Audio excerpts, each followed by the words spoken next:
In the kingdom of Sivirattha, long ago there lived a prince named Vessantara who was born with a heart like an open sky.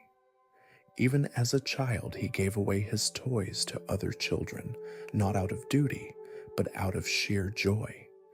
It wasn't that he believed he should share, it was simply that he couldn't imagine not sharing. His happiness grew in the giving. As he grew older, Vessantara was given a sacred elephant, white as mist, with tusks like moonlight, and the power to bring rain to the dry lands. This elephant, beloved by the people, was the symbol of his kingdom's prosperity. One day, a drought-stricken kingdom sent envoys desperate for help. They asked not for grain, not for gold, but for the elephant, and Vessantara, without hesitation, gave it. You pause now. Imagine that. Giving not just a possession, but a symbol, the very heart of a kingdom's hope.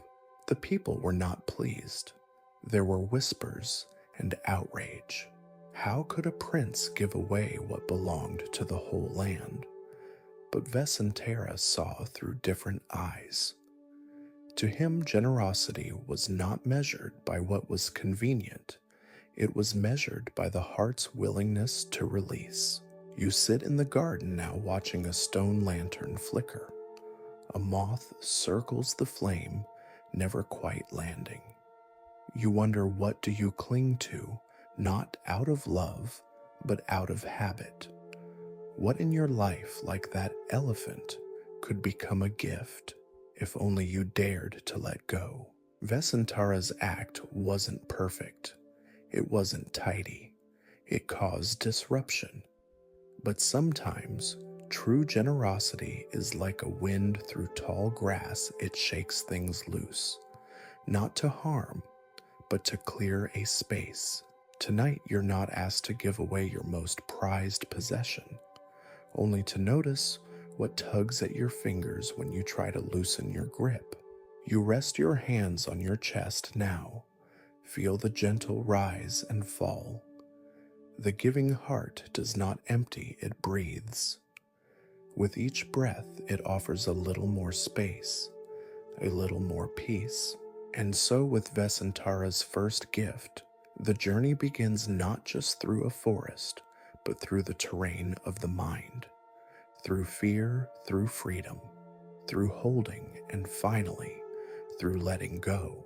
Let your breath be like that rain-bringing elephant, soft, powerful, and free.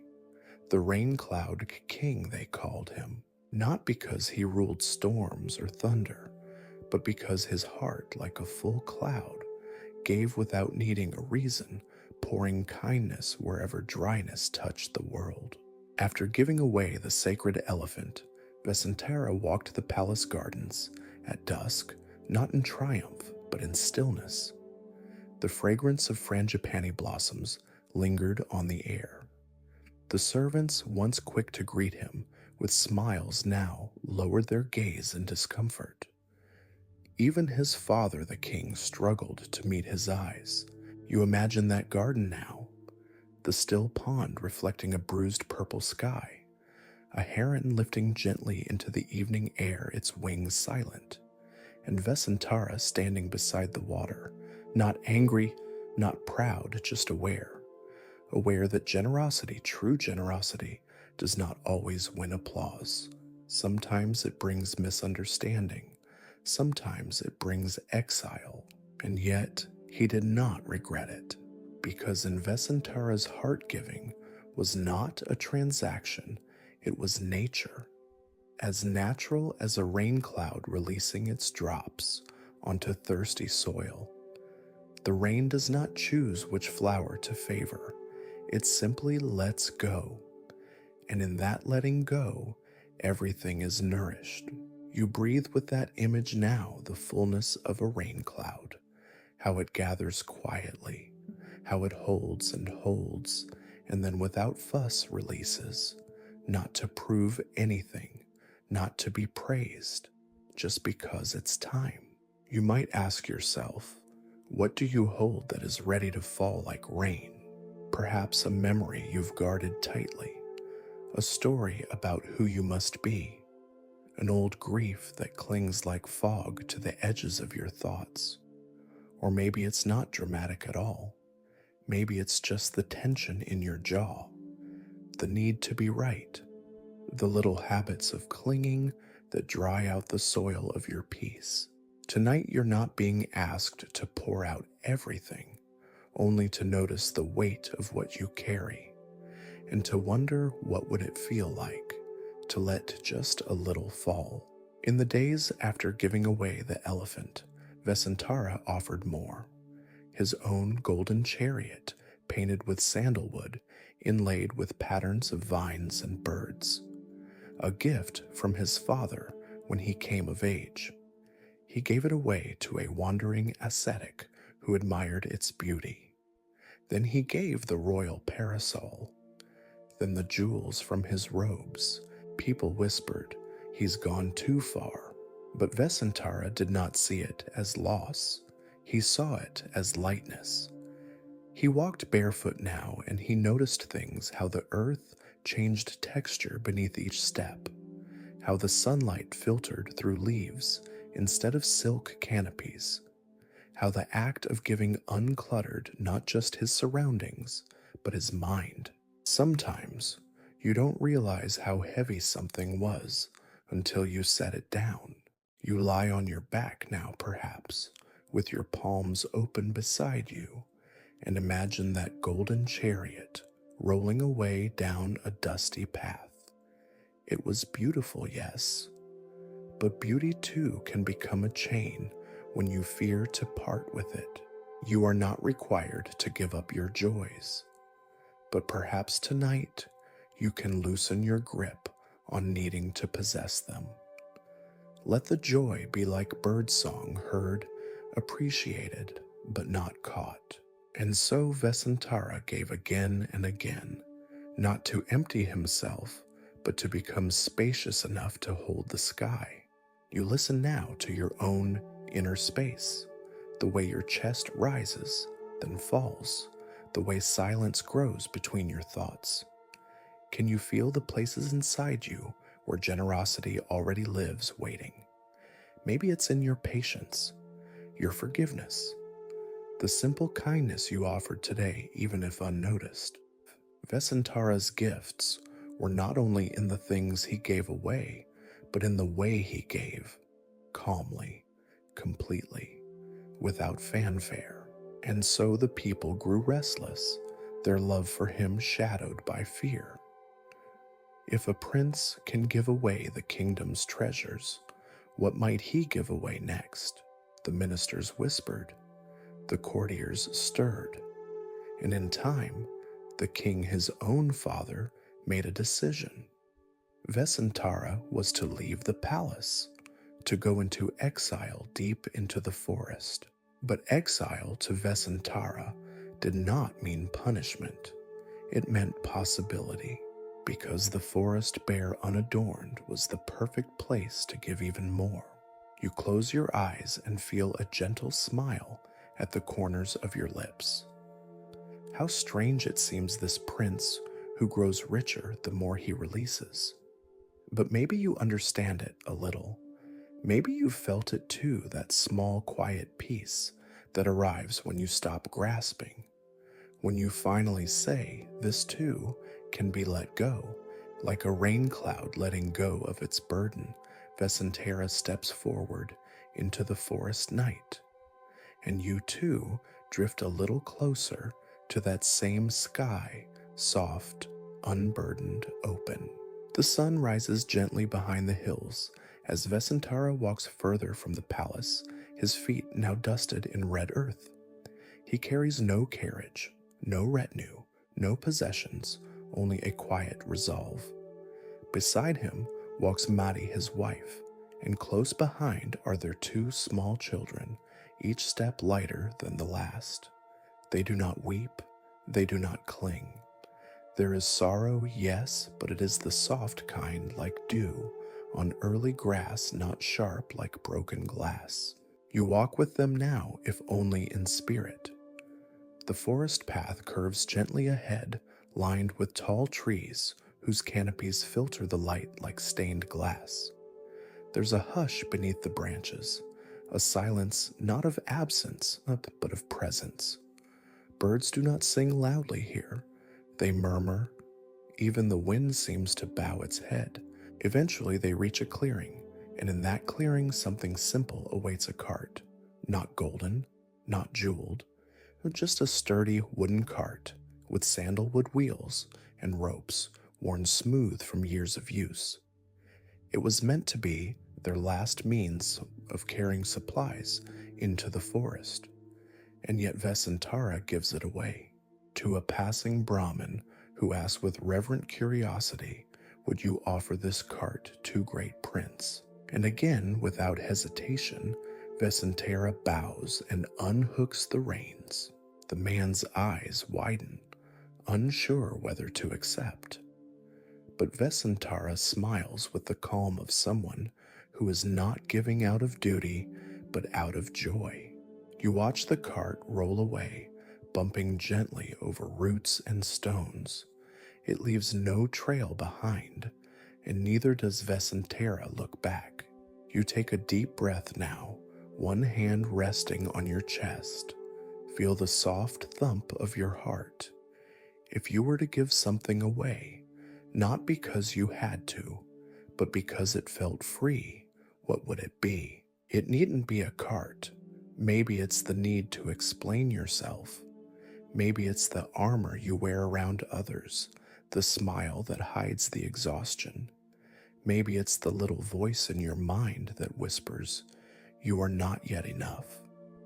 Could you let just one of those go, like releasing the handle of a cart and watching it roll on? Back in the forest, Maddie watches him with quiet eyes. She does not resist. She understands. Her love for Vessantara is not tied to what he owns or what he keeps. It's in how he walks, how he offers, how his heart remains open even in the face of lack. That night they sleep beside a tree.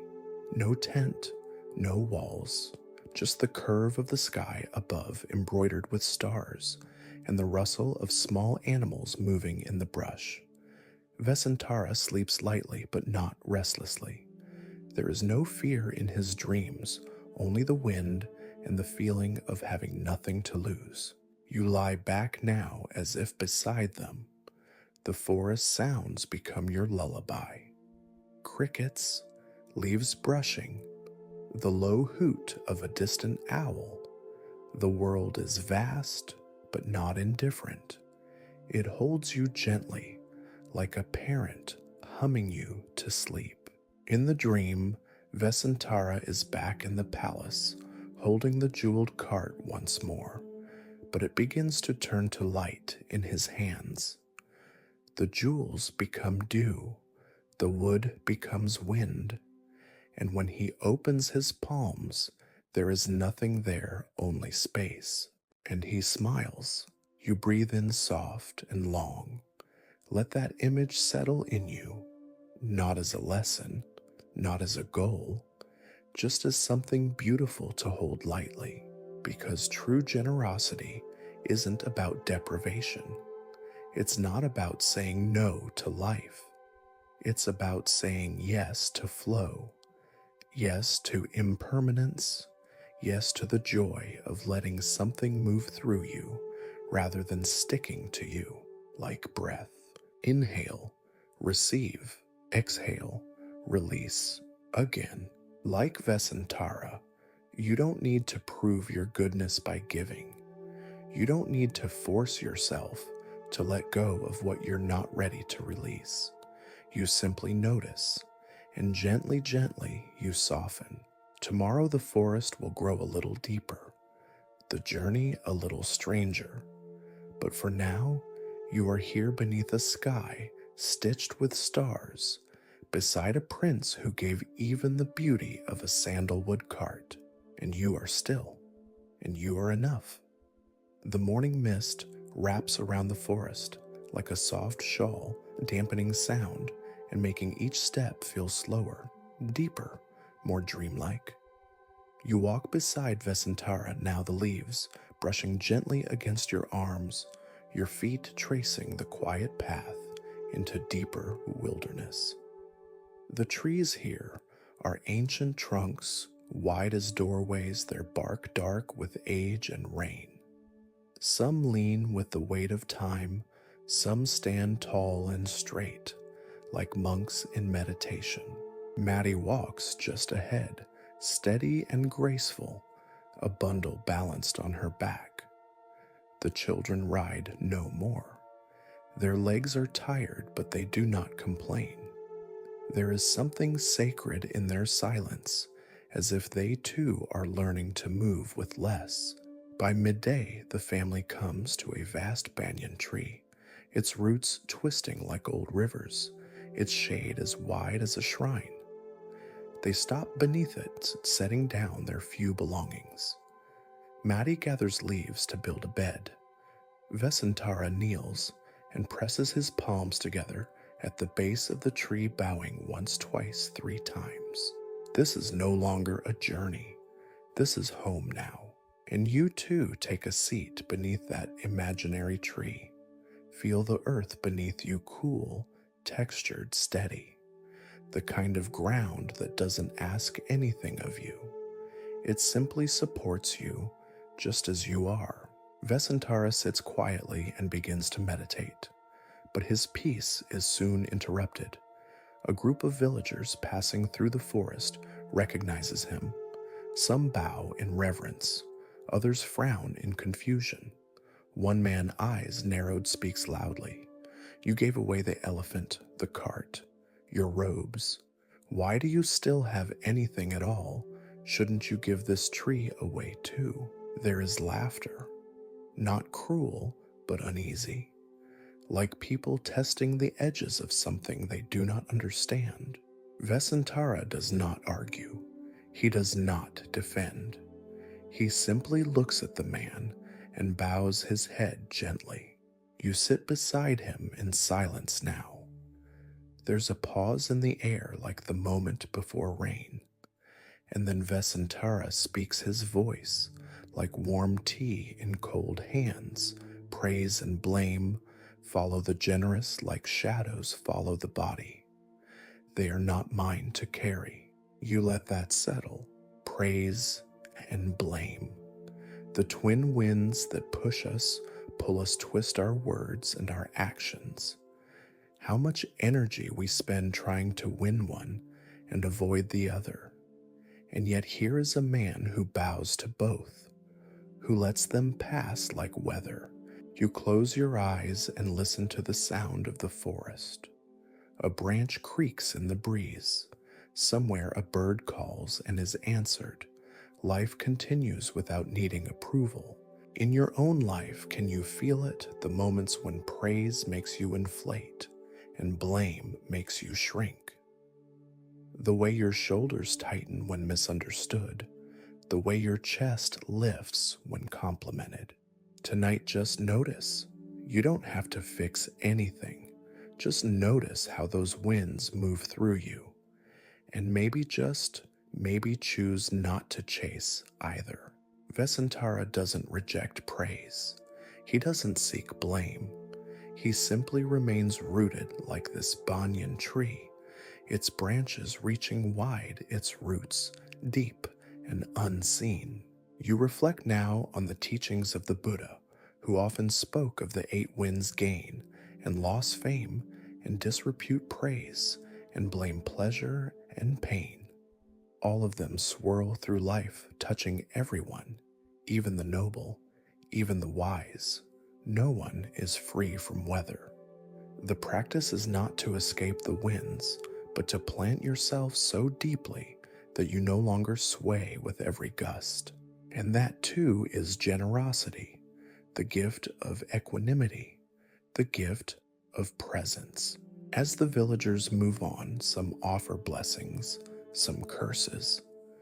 Vessantara receives them both with the same still eyes. Madi squeezes his hand, The children sleep in the shade, curled like puppies, their dreams untouched. You take one more breath beneath the banyan.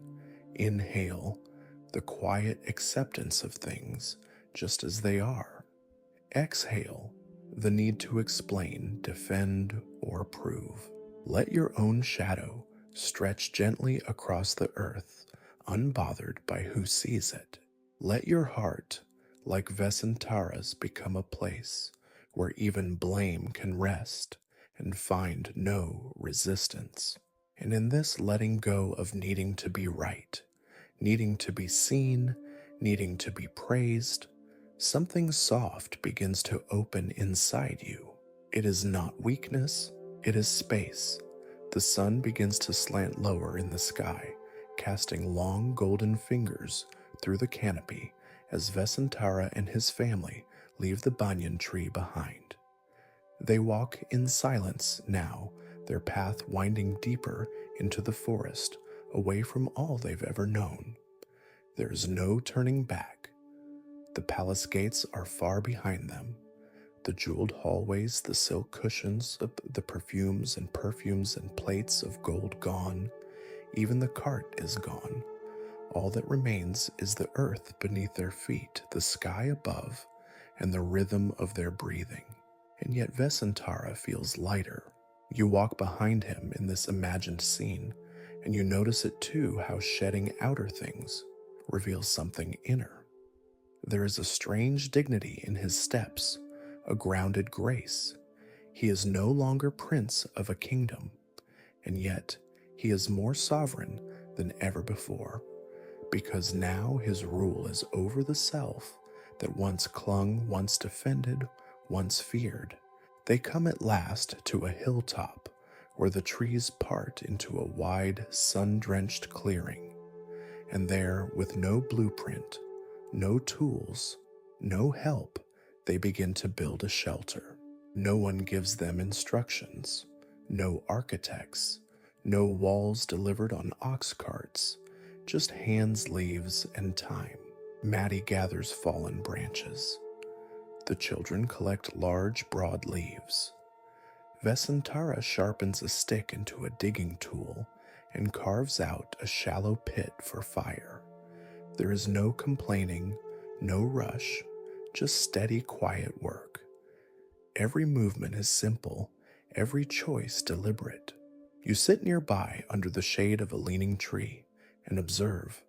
The hut takes form slowly, just a frame of twigs tied with vines, then a roof of overlapping palm fronds thick enough to block the rain. The floor is packed earth. A few flat stones become seats. A round hollow in the dirt becomes their kitchen. There are no locks, no doors, no furniture, but there is warmth. You imagine your own space now. What if it too were just enough, not perfectly styled, not impressively stocked, just enough? A bed, a soft light, a few things that make you smile. What if peace wasn't in abundance, but in sufficiency? This hut of leaves in all its simplicity becomes a temple, not because of what it contains, but because of what it doesn't. No clutter, no ornaments, no distraction, just air, light, and the people who love each other, enough to share even this. Vessantara steps inside the finished shelter and lays on the floor. He does not sigh in frustration. He does not complain that the ceiling is low or the space too bare. He closes his eyes and listens to birdsong, to wind in the grasses, to the crackle of the fire Maddie has kindled. His contentment is whole, and you wonder, have you ever allowed yourself to be content without adding more? To be at peace, not when everything is right, but simply because you've stopped resisting. As the night draws in, the family gathers near the fire. The flames flicker, throwing soft shadows on the walls of their humble home. Maddie sings a lullaby to the children, her voice low and rhythmic, like a river turning over stones. Vessantara carves a small piece of wood with his knife, not for utility, just to feel its shape change in his hands. You listen to the sounds of the night again. Crickets, the rustling of leaves in the canopy, the occasional call of a night bird, and under it, all silence. A thick, loving silence that fills in the spaces between everything, like water in the cracks of stone. In this stillness, a teaching arises not in words, but in presence. You need so little to feel whole. No throne, no applause, no endless stimulation, just a hut, a fire, a family, a breath. You place your hand on your heart and feel it beat. That too is a kind of hut, a shelter that travels with you. Wherever you are, whatever you've lost, this space, this beating center remains. It is always available, always enough. And even now, as you lie still with this story unfolding gently in your mind, you might begin to realize that peace isn't something to reach. It's something to remember, to return to, like walking back into your own home after years away and realizing it never stopped waiting for you. Let the image of that leaf-thatched hut linger behind your eyes. Let the quiet work of its building echo in your breath. Let the humility of it remind you nothing grand is needed for sacredness to arrive. The forest begins to shift, not with threat, not with fear, but with a kind of slow invitation. The deeper Vessantara and his family move into the wilderness, the more the forest seems to receive them, not as strangers, but as those who have finally remembered their place. There are no more roads here, only foot-worn paths where deer have passed. The sounds are no longer distant. Now they are near the crackle of insects in the brush, the rustling of birds high in the trees, the soft thud of ripened fruit falling onto earth. The forest breathes, and you begin to notice you're breathing with it. You sit outside the leaf hut, now warmed by the morning sun.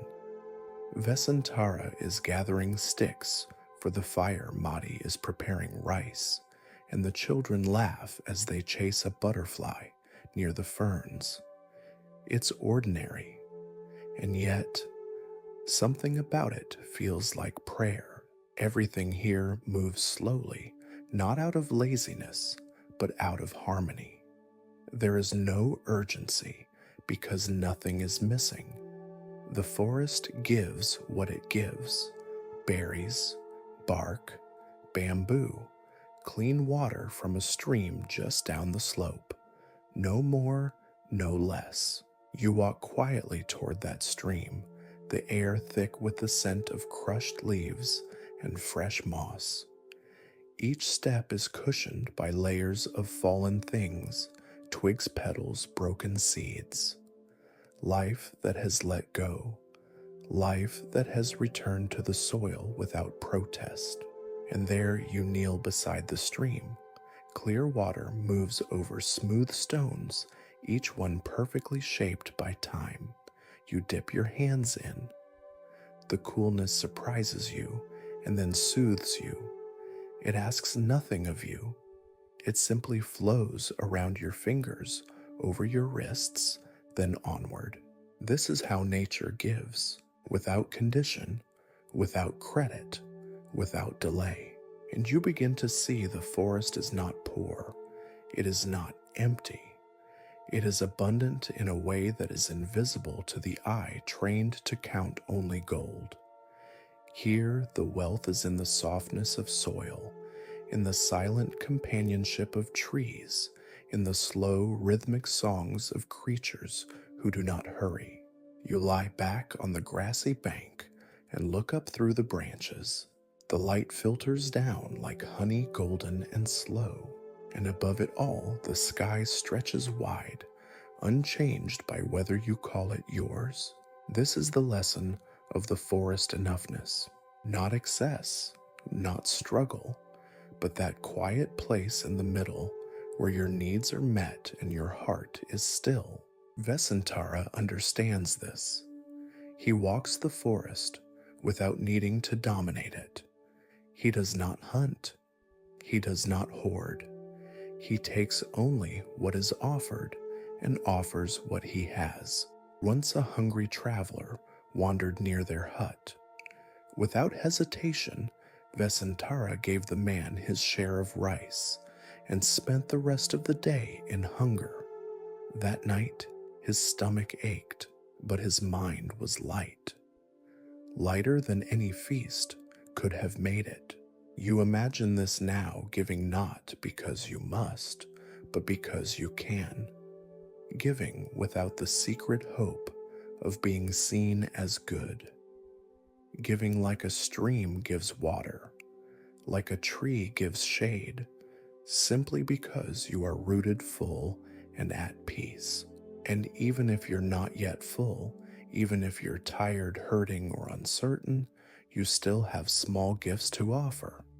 A moment of stillness, a kind word, a softened heart. These too are forms of generosity. You reflect now, what does your heart cling to when it is afraid? What story does it tell about what you must have to be okay? And can you imagine just for tonight, letting that story loosen like laces untied after a long day until your breath moves easier, your shoulders soften, your mind unfolds. The forest doesn't ask you to give it all away. It only asks that you see what's already here. As the sky darkens again, the fire is lit in the little leaf hut. Madi sings gently. The children nestle against her side. Vessantara leans back, eyes half closed, watching the smoke curl upward like a prayer written in wind. You are welcome here. You are part of this rhythm.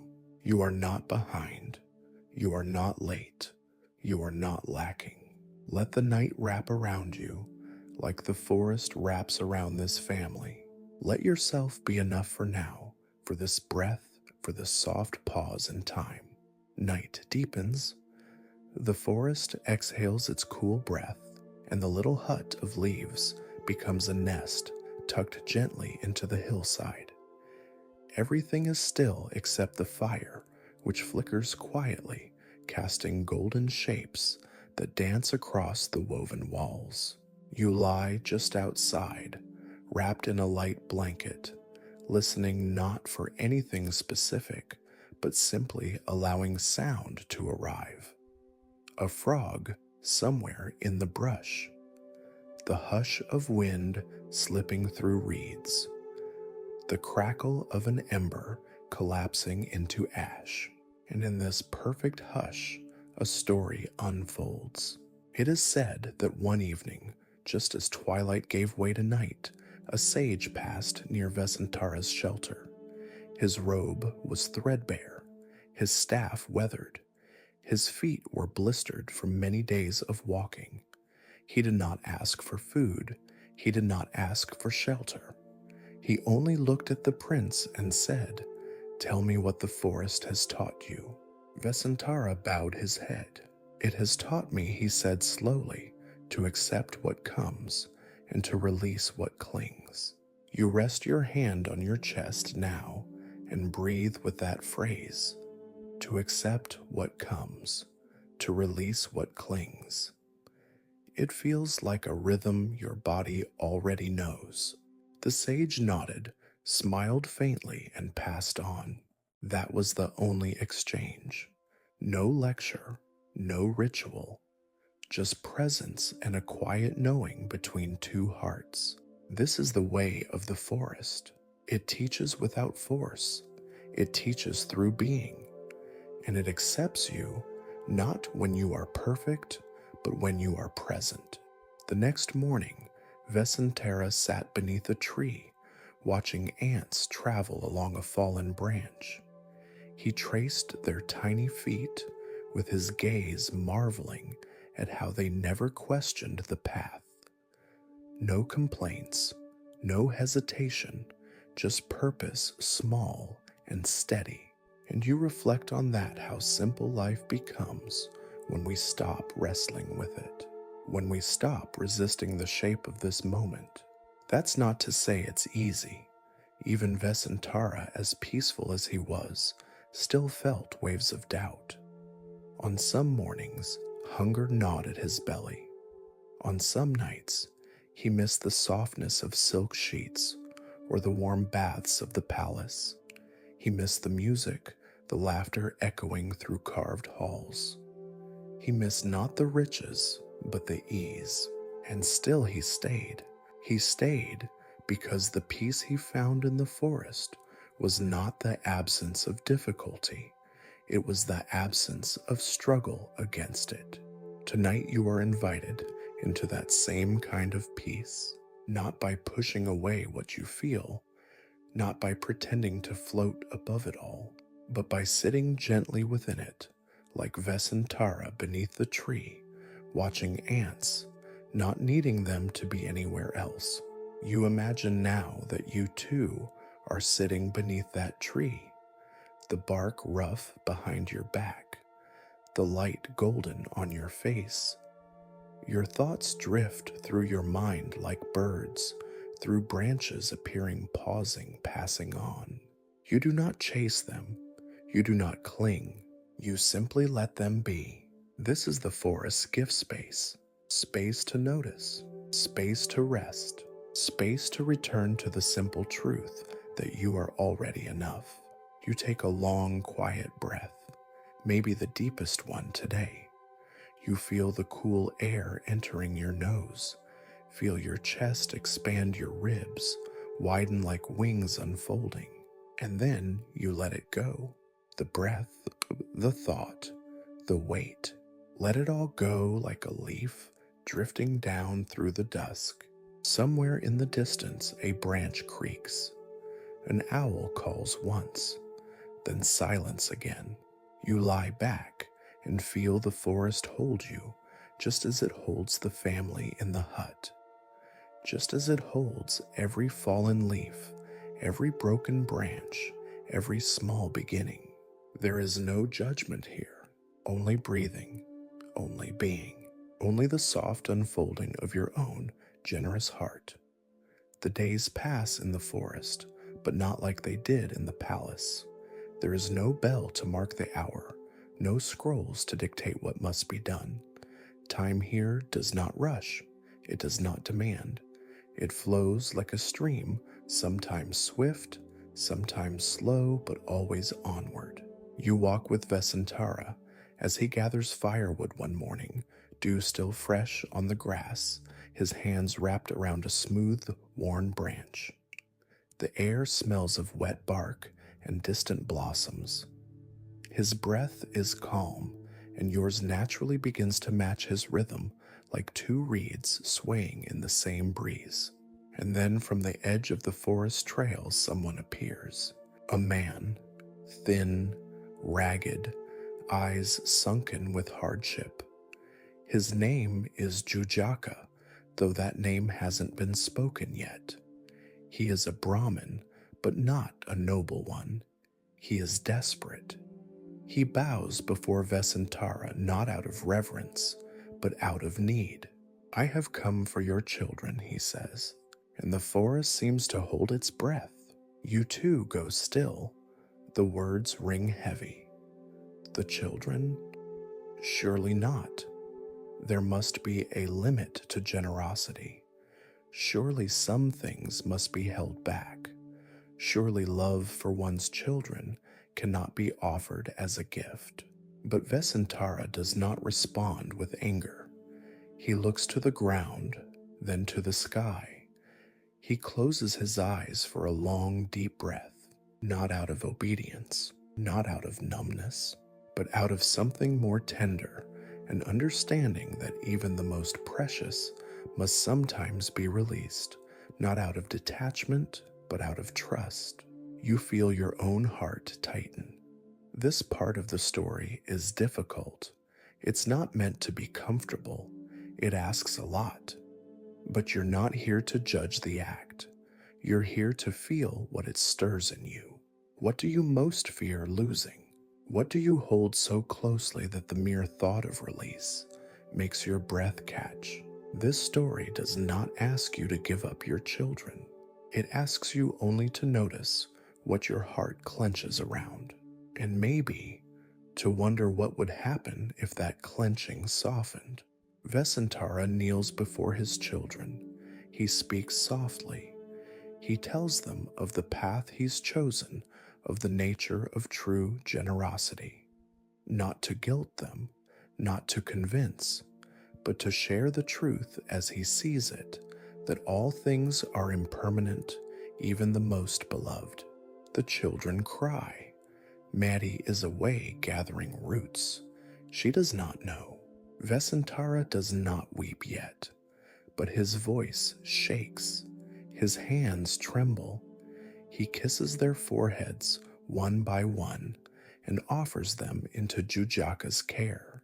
And still the forest does not intervene. No thunder rolls.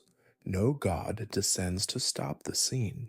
Only the wind stirs through the branches, brushing your cheek like a sigh. And so the Brahmin takes the children and walks away. You sit down now, stunned. Your chest is tight, your breath short. This is not a simple story, and it's not a commandment. It's a mirror, and in that mirror, you might see your own boundaries, your own definitions of love, of self, of enough. The point is not to cross them. The point is to see them clearly, gently, without judgment. Sometimes seeing clearly is the most generous thing we can do. Vessantara remains beneath the tree long after they're gone. He does not move. His knees press into the soft soil. His hands rest in his lap, and eventually, quietly, he weeps.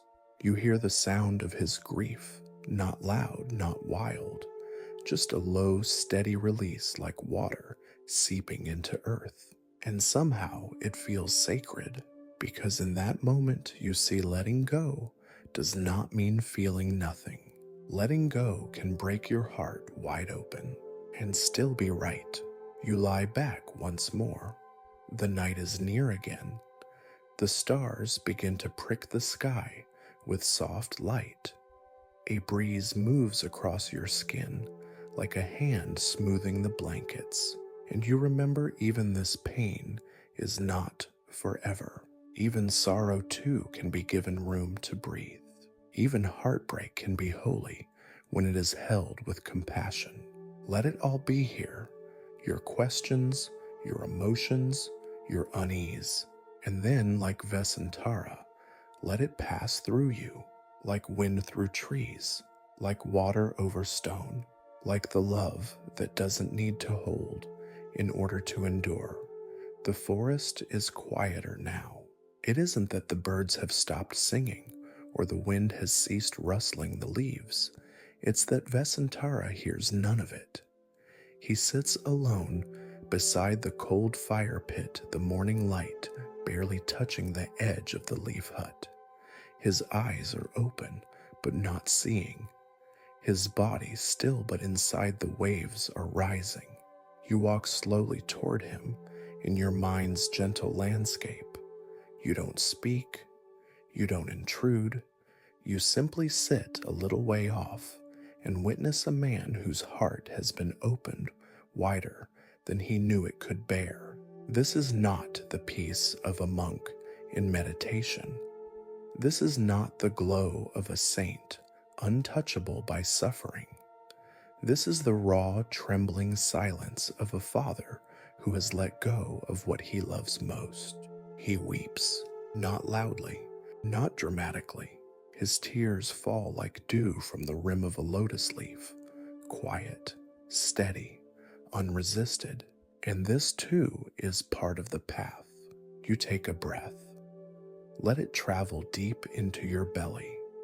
You feel the ache in your own chest, the places where you've been asked to let go, perhaps not of children, but of something dear, a relationship, a dream, a version of yourself that no longer fits.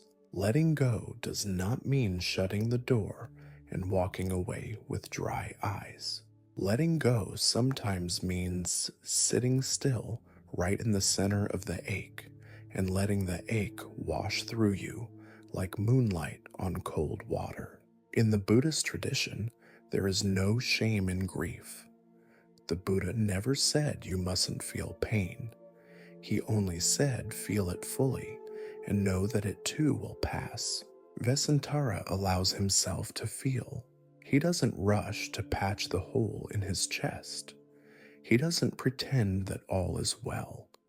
He lets sorrow visit him as an honored guest, and when he can breathe again, he whispers not to anyone in particular, perhaps not even aloud, may they be safe, may they be loved, may they know peace.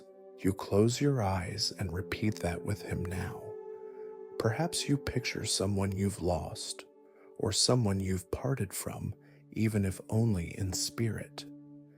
Maybe even a former version of yourself. And you whisper, may they be safe, may they be loved, may they know peace. The tears that fall now, if they come, are welcome. There is no rush to stop them, no need to explain them. Vessantara begins to move again. He stands slowly, his legs stiff from stillness. He walks to the edge of the stream and cups his hand into the water. The coldness shocks him, brings him fully into his body again. He splashes his face, not to wash away the grief, but to refresh his senses. This too is part of the practice, returning again and again, returning to the breath, to the body, to the now. You feel your own breath move through you again. Notice how it has slowed, how the pause between each inhale and exhale has lengthened like the space between ripples on a quiet pond.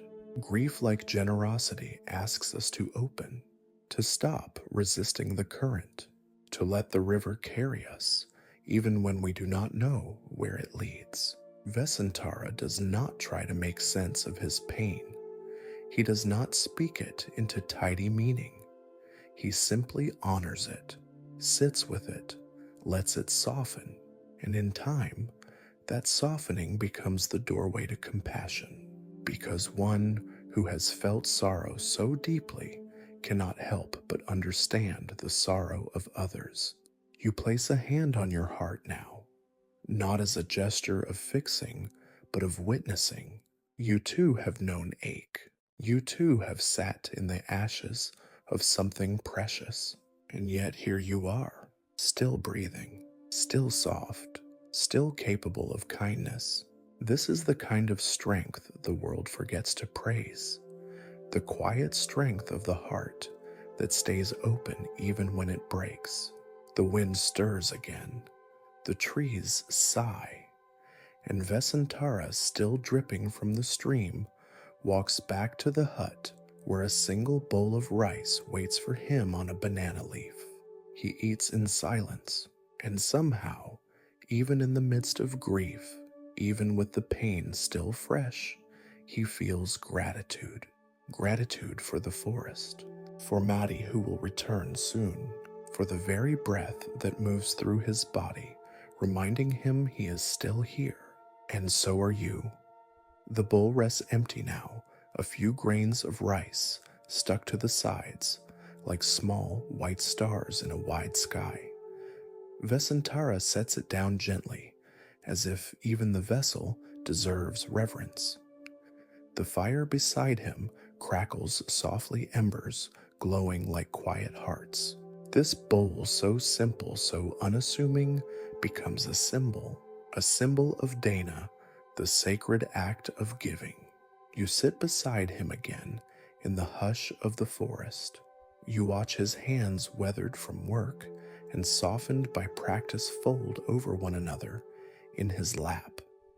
The bowl remains between you, not as an object to be filled, but as a reminder generosity begins not when there is much, but when there is enough. The Buddha once said that even a spoonful of water, when offered with a pure heart, shines brighter than gold. You breathe that in now. It's not the size of the gift, it's the space from which it is given. Vessantara taught this not with sermons, but with the way he offered everything, without drama, without announcement, just a hand open again and again. You may never be called to give away a kingdom or a child or even your daily bread, but you are always offered the chance to give a moment of presence, a moment of forgiveness, a smile when your heart feels tight, and that too is sacred. The bowl in Vessantara's lap is not magic, but it has become holy simply because it has carried kindness. And that's what makes a vessel sacred, not its shape or its shine, but what flows through it. You think of your own bowl now, not literal perhaps, but the bowl of your life. The things you hold, the things you give, your energy, your time, your words, your listening. Are you holding them tightly, fearing they will be used up? Or are you offering them, gently letting them flow and refill in time? The forest teaches that all things rise and fall. The fruit ripens drops and feeds the soil. The stream flows, dries, and returns with rain. So too with your heart. When you give from it, it does not empty, it breathes. Vessantara picks up the bowl and carries it to the stream, rinses it slowly, and leaves it to dry on a flat rock in the sun. There is no rush. He does not think of what meal comes next. He is simply here in this moment of washing, drying, releasing. You kneel beside your own imaginary stream and do the same, not with a bowl, but with your thoughts, the ones that are clinging, the ones that keep saying not enough. You rinse them in the water. You watch them drift downstream light as petals. The forest doesn't ask you to be perfect. It only invites you to be clean. Not polished, just clear, just honest. Vessantara returns to the hut where Madi has come back, her arms full of herbs and roots. She sees that the children are gone. Her eyes widen, her mouth opens, and her breath catches. For a moment, there is only silence. He tells her gently, holding her hands in his, explaining not as a man defending himself, but as one grieving one, trusting one, hoping she might understand. And she does, not because it is easy, but because she sees his heart. You witness this scene unfold like candlelight, touching the edge of darkness. Slowly, tenderly, Maddie sits beside him, her fingers curled into his, and they remain that way as the sun sinks into the forest's edge. This is the heart of true Dana, not just giving objects, but giving understanding, not just releasing things, but releasing the need to be right, to be praised, to be in control. And you too practice that now as you lie in stillness. You breathe out the need to defend yourself. You breathe out the pressure to be more than you are. You are already a vessel, already capable of holding and offering the sacred. A bowl is never asked to overflow. It only needs to be open. Let your breath move in and out like water in that bowl. Let your heart stay open, not wide, not dramatic, just gently, naturally open. And in that openness rest. The night deepens once more, folding over the forest like a soft black robe. Crickets sing in low rhythmic pulses. Far in the distance, a branch creaks and settles. Inside the hut, Vessantara and Maddie sit in silence, their shoulders touching the firelight flickering across their cheeks. But within that silence, a storm of thought still moves. Even in the calm of the forest, the mind can stir like wind through tall grass. And tonight, the wind carries one simple, persistent feeling, clinging. You feel it too, if you're honest. That little knot in the chest that tightens without asking. That thread of thought you keep circling back to something you wish you hadn't said, a story you replay, a fear you can't quite name. It wraps around your heart gently, then more tightly like ivy growing in quiet loops. Vessantara feels it too. He gave everything. And yet even now there is something inside him that wants to hold on, perhaps to the memory of his children's faces as they were led away, perhaps to the image of his kingdom fading behind him like mist in morning light. Even those who let go still feel the tug, and so he walks out from the hut beneath the stars, barefoot through soft grass. The earth is cool beneath his feet. He walks not to escape, but to feel. With each step, he breathes deeper, as though drawing the forest into his body. He lets the thoughts arise, but does not chase them. He lets them pass, but does not push them away. You follow him in your imagination, walking slowly through the open field. Overhead, the stars stretch wider than you remembered. The sky is quiet, but not empty. It holds your questions without needing to answer them. This is where the teaching lives, not in words, but in seeing. Seeing how clinging feels in the body, how it lives, not just in the mind, but in the breath, in the shoulders, in the stomach. Sometimes it feels like pressure behind the eyes, sometimes like a fist in the chest, and sometimes like silence that won't open. But the forest teaches gently. You don't need to tear it out. You only need to see it clearly. Vessantara comes to a small clearing where moonlight gathers in a soft pool on the grass. He kneels and places his palms flat on the ground, not to pray, not to beg, but simply to touch the earth that has held every joy and every sorrow with equal tenderness. And you kneel beside him now, hands to earth, breathing with the forest. What if you could unclench just a little? What if you could loosen your grip, not on the thing itself, but on the fear that losing it will undo you? Because here is a secret: you are not undone. Even after heartbreak, even after loss, even after letting go, you are still here, still breathing, still you, maybe softer, maybe scarred, but still whole. Vessantara rises slowly and begins to walk back.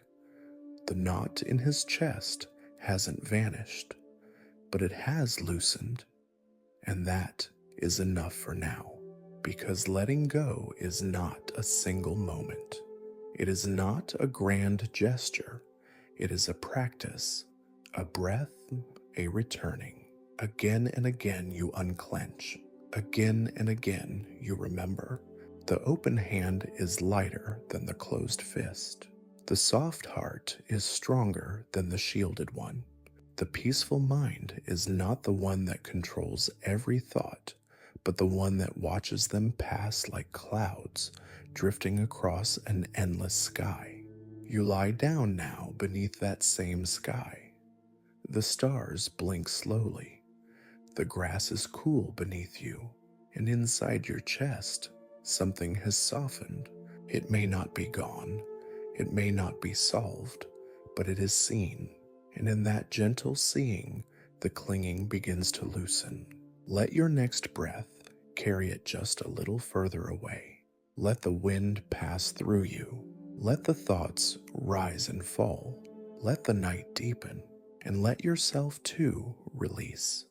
The dawn arrives not with fanfare but with a soft sigh, the way light leaks slowly through woven leaves, the way shadows stretch and then dissolve unnoticed.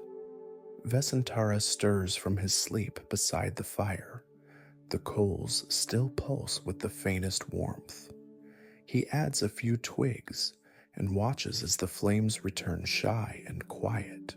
You're beside him now, wrapped in a blanket of thought, the warmth of the fire on your cheeks, the scent of ash and dew mingling in the morning air.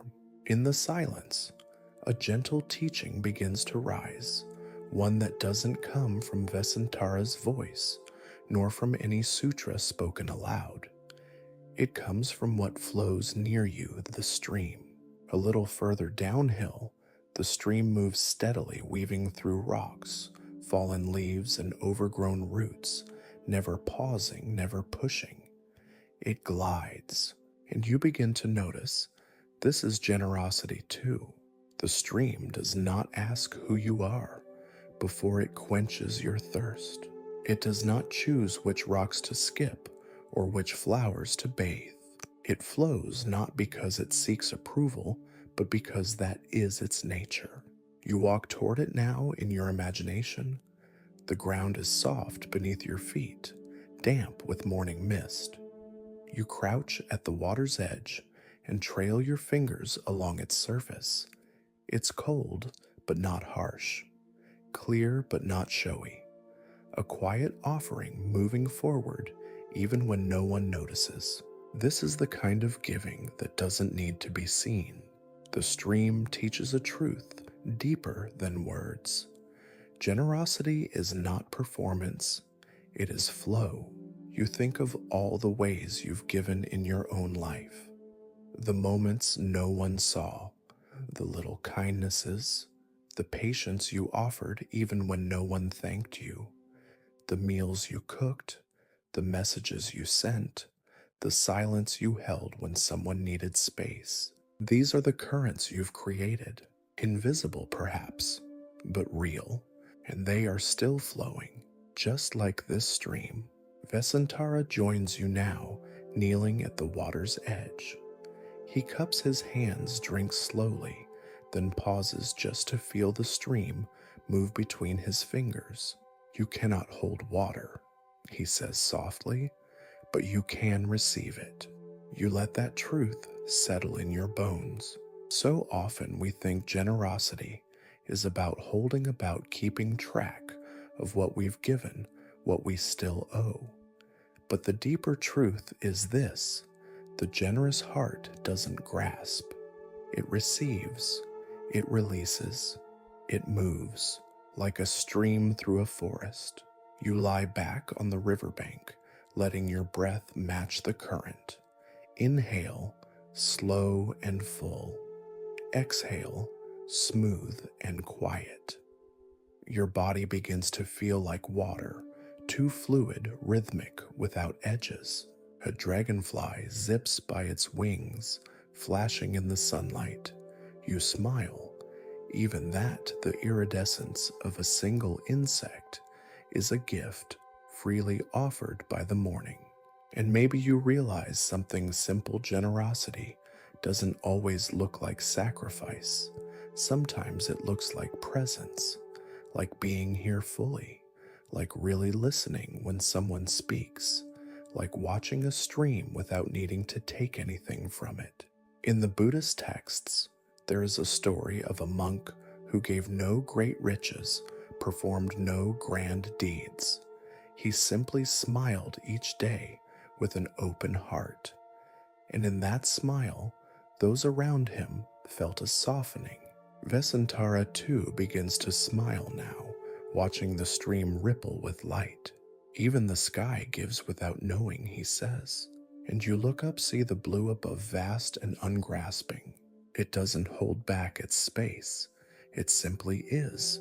You take one more deep breath and let yourself be like that, unforced, unmeasured, at peace with the quiet offering of your own being. There is no final moment of arrival in this teaching, no milestone that makes you complete. There is only the gentle current beneath all things, the stream of kindness, the flow of breath, the quiet generosity of each new day. And tonight, as you drift towards sleep, or deeper still into wakeful stillness, let yourself become like the stream, moving when it is time, still when it is time, always enough. The fire burns low again. Shadows stretch across the forest floor, soft and long.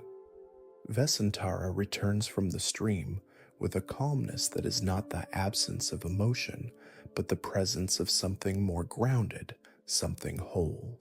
He steps lightly barefoot on the earth, the way only those who have surrendered their need for ownership can walk. With each footfall, the forest welcomes him anew, not as a prince, not as a man defined by title or loss, but simply as one who belongs. You sit nearby beneath a wide-armed fig tree, and you watch him with a quiet sense of reverence. Not worship, not awe, but the kind of deep recognition that says here is someone who has suffered and loved and given and stayed open. Suddenly the underbrush stirs. You hear a laugh, then another, high-pitched, familiar. From the edge of the path, the two children run into the clearing, their little feet kicking up dust, their arms flung wide. Vessantara turns. For a moment, he does not breathe. Then he kneels, and they are in his arms again. Maddie stands just beyond them, her face streaked with tears, not the grief of parting, but the raw, bright tears of return.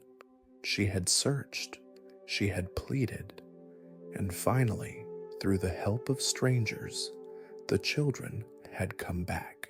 The family is together again, and you might think this is the end. But Vessantara knows true giving doesn't end when the gift returns. He holds them, yes, cries, yes, but he does not cling, because something in him has changed. He no longer sees his children as his. He sees them as beings in their own right, passing through this world just as he is. Their love is not his to keep. Their presence is not his possession. And this, perhaps, is the subtlest and deepest generosity of all, to receive with an open hand.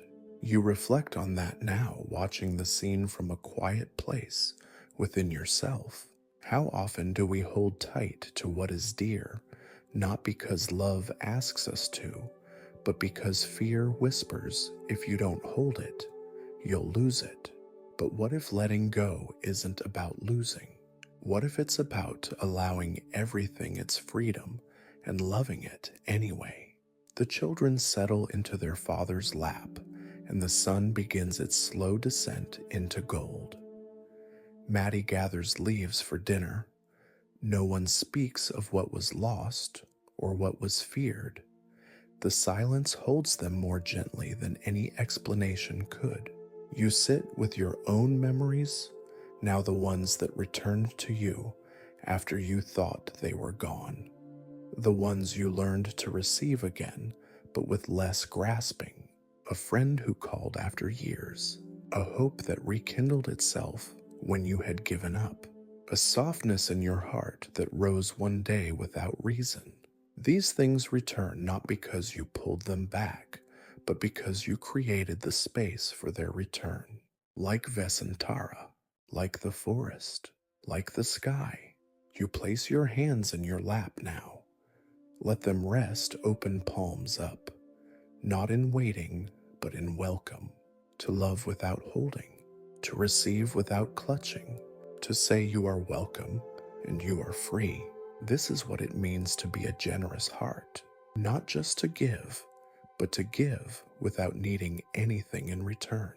Even joy, even closeness, even certainty, because when the heart is truly open, even impermanence becomes beautiful. The wind rises again gentle as breath across your skin. The fire crackles, the family settles, and you feel it. Nothing is missing. Not now, not here, not in this moment of reunion without attachment where everything is returned and yet nothing is owned. You are resting in abundance. You are resting in love that does not grasp. You are resting in the kind of peace that doesn't need to promise anything tomorrow. Let this be enough. Let it fill you. Let it go. Evening descends with a hush so deep it feels like the earth itself is exhaling. The leaf hut stands quietly beneath the trees. The family sits together, a meal of roots and rice shared between them. The children giggle softly over something small, an ant walking a circle around a grain of rice. Maddie's hands move slowly, weaving new mats from reeds. Vessantara watches them all with a gaze that is clear and still not possessive, not prideful, but spacious. And here you see it again, the lotus in the mud, a phrase often spoken, sometimes understood, but rarely felt this clearly. This moment is not perfect. It is not painless. It was born from misunderstanding, from loss, from the world's judgment of Vessantara's choices. And yet, here it is blooming, a family not broken, but softened, not hollow, but deepened. You gaze at them and begin to reflect on your own muddy places, the moments in your life when things didn't go as they should have, when others judged you, when you doubted your own heart. Can you see now how some of those very moments were the soil of your awakening? Can you feel how compassion, in its deepest form, doesn't come from always being right, but from being present, even when everything feels wrong? Vessantara stirs the fire with a small stick. Sparks rise and vanish into the sky. He remembers the villagers who had exiled him. He remembers their anger, their fear, and yet in his heart there is no blame. Only a wish may they be free from suffering. You turn inward now. Think of someone who misunderstood you, someone who may never know the whole truth of your choices. Feel how your mind wants to tighten, to correct, to justify, and then gently soften that impulse. You are not required to carry the weight of convincing. You are allowed to release the rope of explanation and just breathe. Vessantara's peace does not come from being understood. It comes from being rooted in intention. His actions were never meant to impress or provoke. They came from a quiet vow to give completely to love, without needing possession, to rest in the vastness of letting go. And so misunderstanding becomes part of the path, just as mud becomes part of the lotus.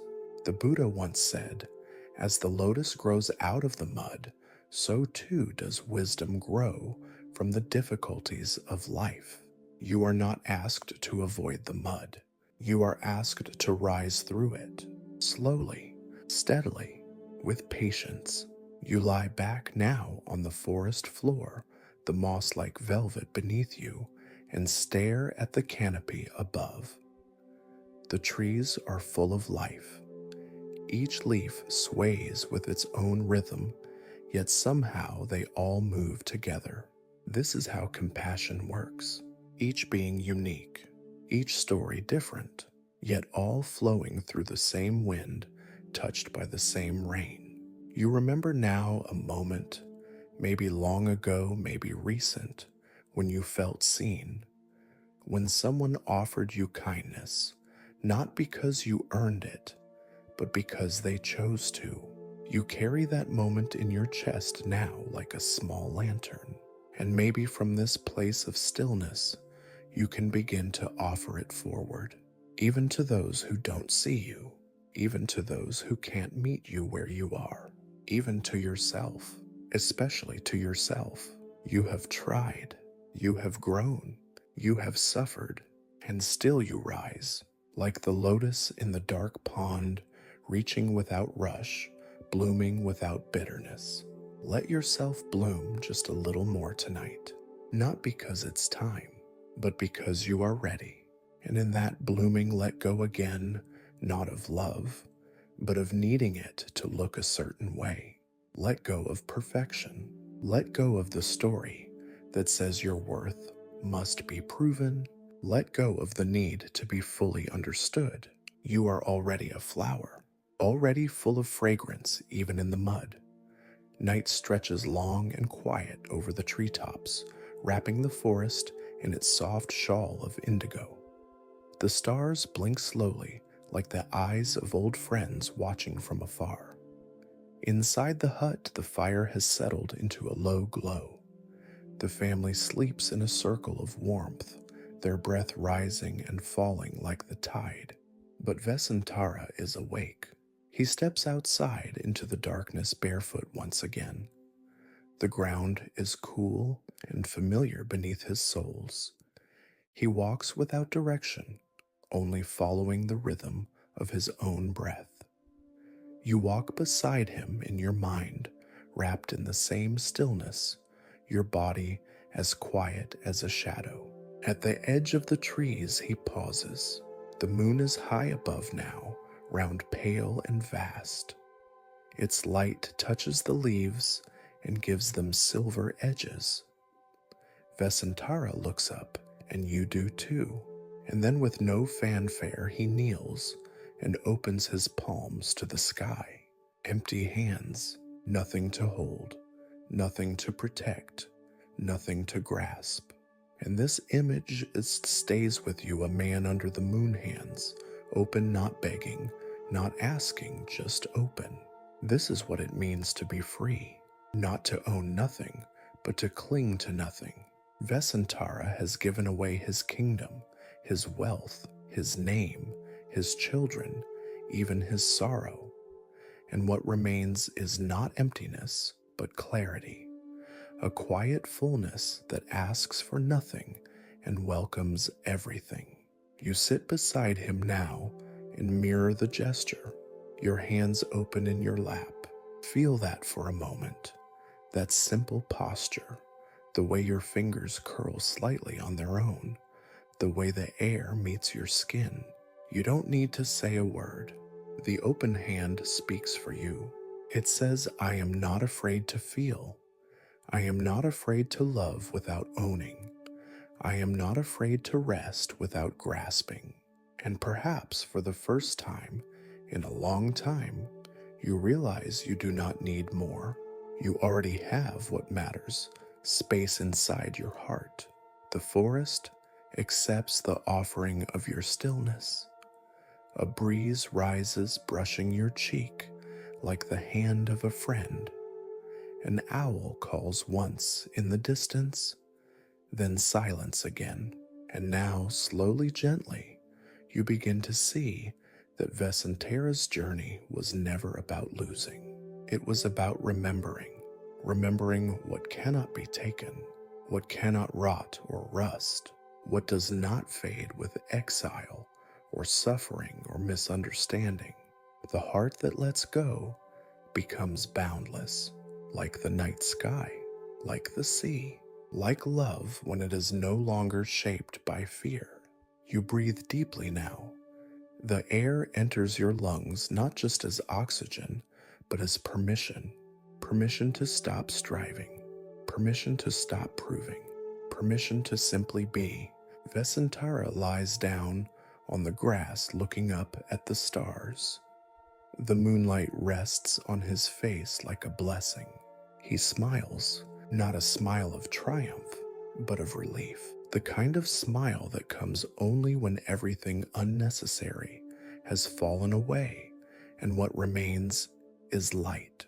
You lie beside him in your imagination, now your breath sinking with the rise and fall of the earth. You feel the forest holding you not tightly but gently, like water cradling a fallen leaf. Let this be your practice tonight, the empty hand, the unguarded heart, the peace that arises not from grasping, but from releasing. You are not asked to be fearless, only to soften, only to open, only to rest. The night is deep now, thick with silence, the kind that presses gently on the skin like warm mist. The moon has shifted toward the horizon, lower now, its light more golden than silver. Somewhere in the canopy, a bird stirs, dreaming perhaps. The world as it breathes around you seems to be saying, "Let it be." Vessantara stirs from where he lies, but he doesn't rise. He watches the stars through the shifting branches, each one twinkling like a question answered without words. He has nothing left to give, and in this absence, he discovers something he never thought to find: joy. Not the loud joy of celebration, but the soft joy of surrender, the joy of no longer carrying what doesn't need to be carried. And as you lie beside him in this imagined space, you begin to feel it too. Not a happiness tied to any particular outcome, but the quiet, grounded ease of being, of not needing to fix, not needing to gather, not needing to become anything other than what you already are in this moment. This is the final lesson of Vessantara's path, not the lesson of giving, but of freedom. Because ultimately, what is freedom, if not the ability to meet the moment without needing to grasp it, to meet sorrow without needing to change it, to meet joy without fearing its loss, to meet yourself fully as you are. And perhaps this is the real gift he has offered, not the elephant, not the kingdom, not even his beloved family, but this the living example of a heart that gives everything away and finds at the very bottom not emptiness but space, not ruin but clarity. You turn to your side now, letting your body soften into the weight of your bed or floor or forest floor, whatever holds you.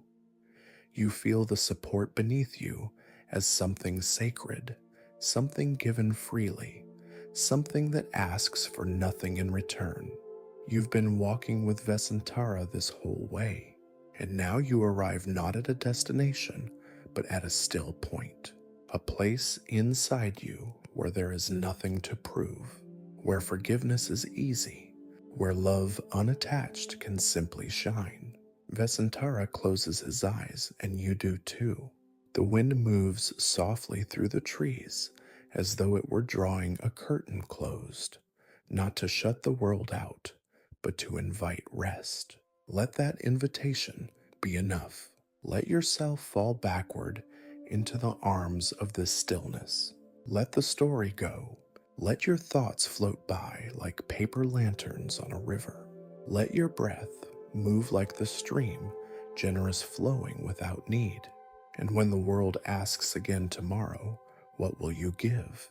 You can answer not with force, not with guilt, but with peace. I give what I am ready to release. I give what no longer needs to be mine. I give not to lose, but to become whole. You rest now in the presence of a heart that has let go. You rest now in the silence between all the holding. You rest now in the gentlest kind of power, the power of surrender. And as your breath slows and the forest leans in to cradle, you know this: you have nothing left to do tonight, nothing to fix, nothing to earn. You have given your listening. You have opened your heart, and now you are free.